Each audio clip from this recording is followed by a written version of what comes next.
eu sou o Fox Xavier e esse é o resumo da semana. Na segunda-feira, foi realizada uma audiência pública da Comissão Especial, criada para acompanhar, estudar e analisar a conjuntura da população em situação de rua. Entre os pontos debatidos na audiência estava a implementação de leis. Uma delas é a que institui o Comitê Intersetorial para Pessoas em Situação de Rua.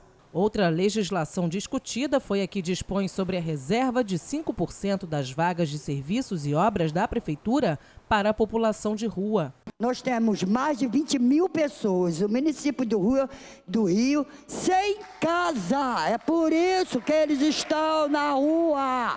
Se 30% da população em situação de rua que está aí resolvesse aceitar ir para o abrigo, não teria vaga, não tem. A Lei 6.355, que reserva 5% das vagas de obras públicas para essas pessoas, não estão sendo cumpridas. Então, nós da comissão, eu estarei fazendo um manifesto para que percorra toda a cidade do Rio de Janeiro, porque essas pessoas precisam de oportunidades. O representante da Secretaria de Assistência Social, Ernesto Braga, anunciou várias ações para atender a população em situação de rua, entre elas a inauguração de vagas em abrigos no município do Rio. Uma proposta que o secretário Adilson apresentou ao prefeito e já foi aprovado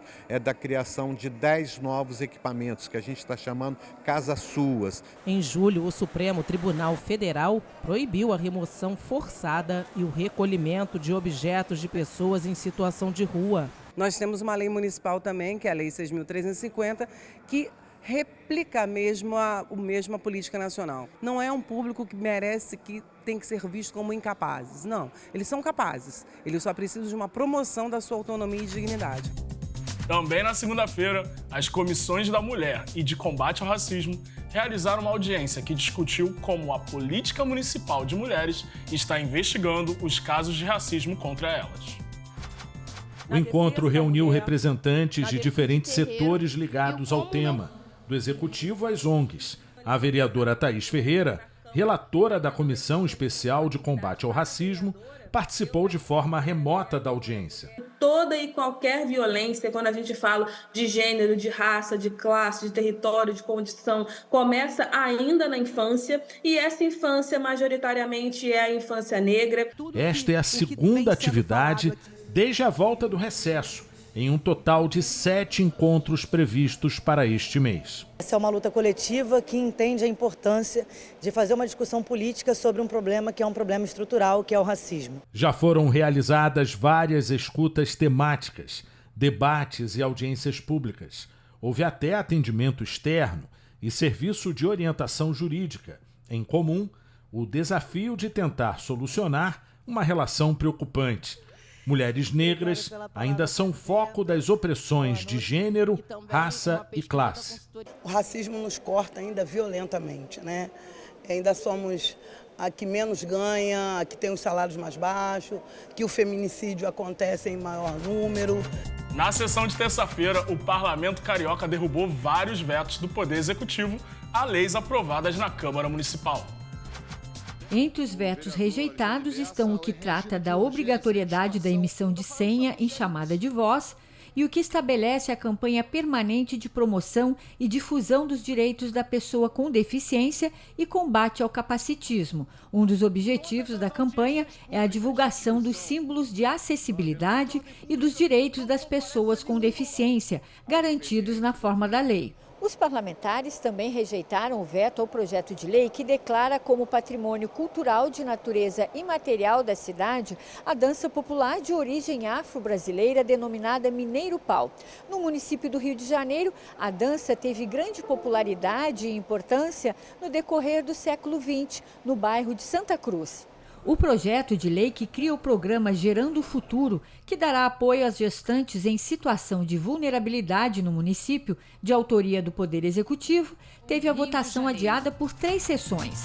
Na terça-feira, a Comissão de Administração e Assuntos Ligados ao Servidor Público realizou uma audiência para discutir a falta de cumprimento da lei que trata das gratificações específicas dos servidores da Secretaria Municipal de Fazenda e Planejamento e da Controladoria Geral do município. Essas gratificações, principalmente na Secretaria de Fazenda e na Controladoria, né? Elas são, na verdade, gratificações devidas em razão do mero exercício da função. A pontuação a elas inerente é dada de maneira disseminada em todos os servidores no mesmo nível, o que faz com que ela, na verdade, seja um aumento de vencimento. E sendo um aumento de vencimento, isso gera direito de paridade e de integralidade para os aposentados também. Por conta disso, criou-se essa cisão que permanece como uma política de Estado de precarizar os aposentados e dar um determinado valor só para os ativos. A melhor impressão de um ambiente de diálogo sincero e construtivo. E serão essas as observações que eu levarei ao Procurador-Geral, que certamente também levará à alta administração da Prefeitura. Na terça-feira, também foi inaugurada a exposição Um Olhar Inclusivo sobre o Palácio Pedro Ernesto, do fotógrafo autista Alessandro Quevedo. Arquitetura e infraestrutura. Nas 20 fotos, o fotógrafo Alessandro Quevedo registrou diferentes detalhes do Palácio Pedro Ernesto.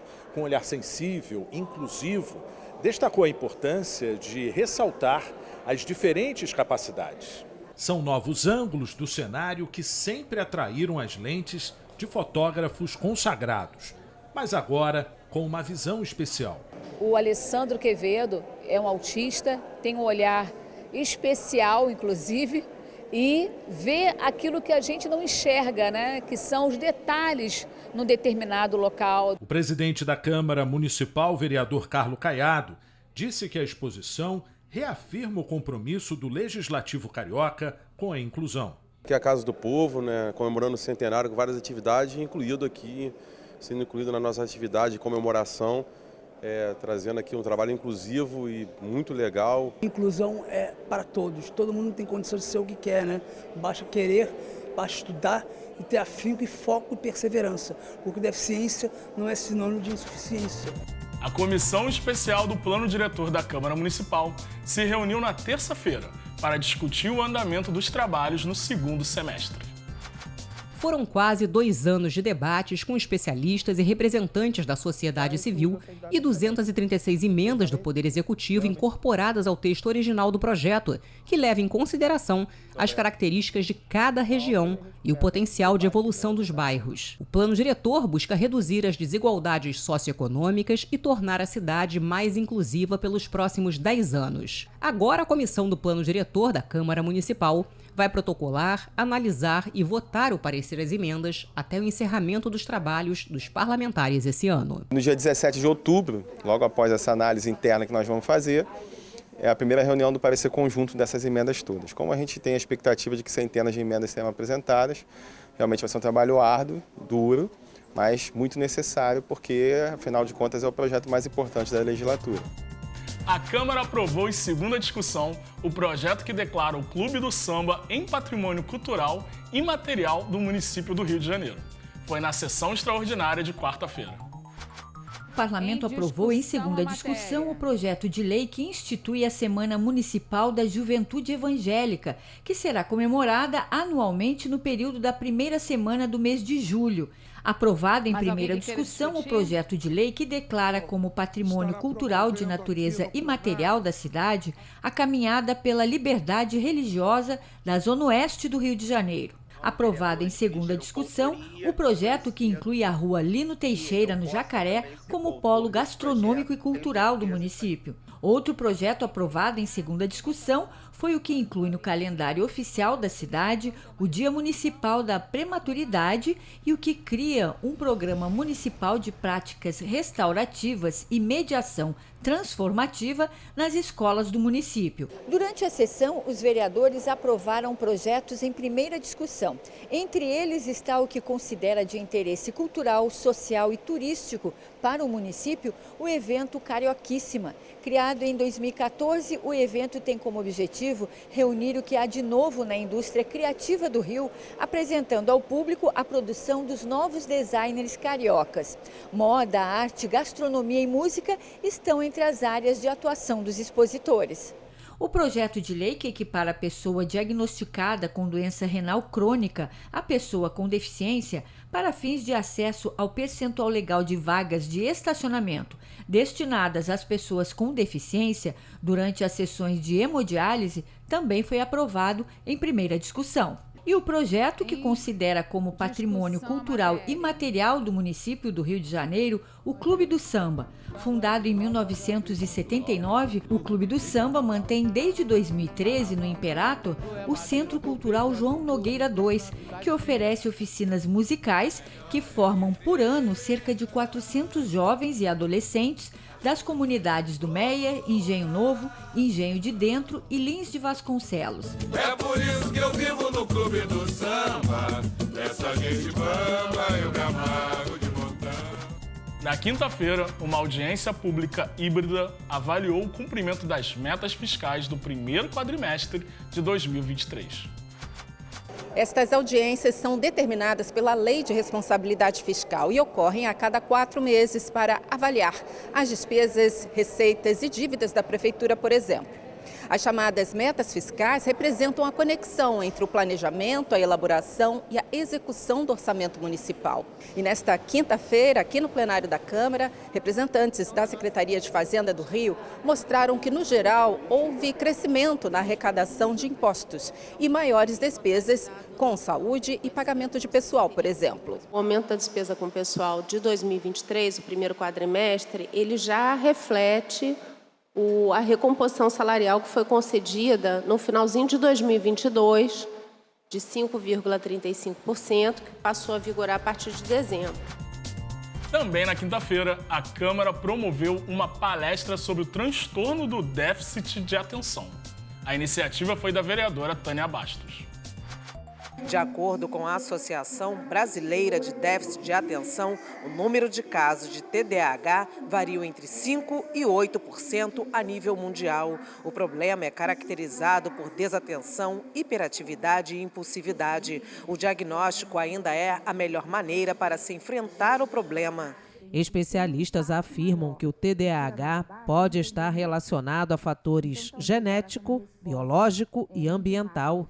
Os primeiros sinais podem aparecer ainda na infância. Na criança ele vai ter uma sintomatologia, no adolescente outra e no adulto também. A falta do diagnóstico correto pode trazer danos como comprometimento nos estudos, no trabalho e até mesmo nos relacionamentos. Quanto mais cedo, essa criança, esse adolescente, ele é diagnosticado, mais bem-sucedido no sentido de prognóstico ele pode ter. A gente precisa falar mais, a gente precisa de políticas públicas, a gente precisa de projetos de leis para tentarmos minimizar o sofrimento dessas famílias. A comissão especial que monitora e acompanha o processo de modernização do parque de iluminação da cidade realizou uma reunião também na quinta-feira. Na pauta, um balanço do que foi feito até agora pela parceria público-privada entre a empresa e a Prefeitura do Rio. A reunião teve como objetivo discutir o reequilíbrio do contrato da Rio Luz com a subconcessionária Smart Luz. Ele foi assinado em 2020. A parceria prevê um investimento de mais de R$ 1 bilhão na modernização da iluminação e na conectividade da cidade nos próximos 20 anos. Essa é a 7ª reedição da comissão especial que acompanha o desdobramento dos trabalhos desde o início da implantação da parceria público-privada. O presidente da Rio Luz e o diretor de operações da concessionária Smart Luz apresentaram à comissão especial dados do que foi feito até o momento e a previsão da conclusão dos trabalhos até o final deste ano. Instalamos em 454 mil pontos em 2 anos. Isso para o consórcio é fantástico. As 10 mil câmeras, já instalamos 3 mil. Os Wi-Fi são 5 mil, já instalamos 300. A iluminação, né, toda a eficientização, a troca de lâmpada, na verdade, né, da vapor de sódio para a lâmpada de LED.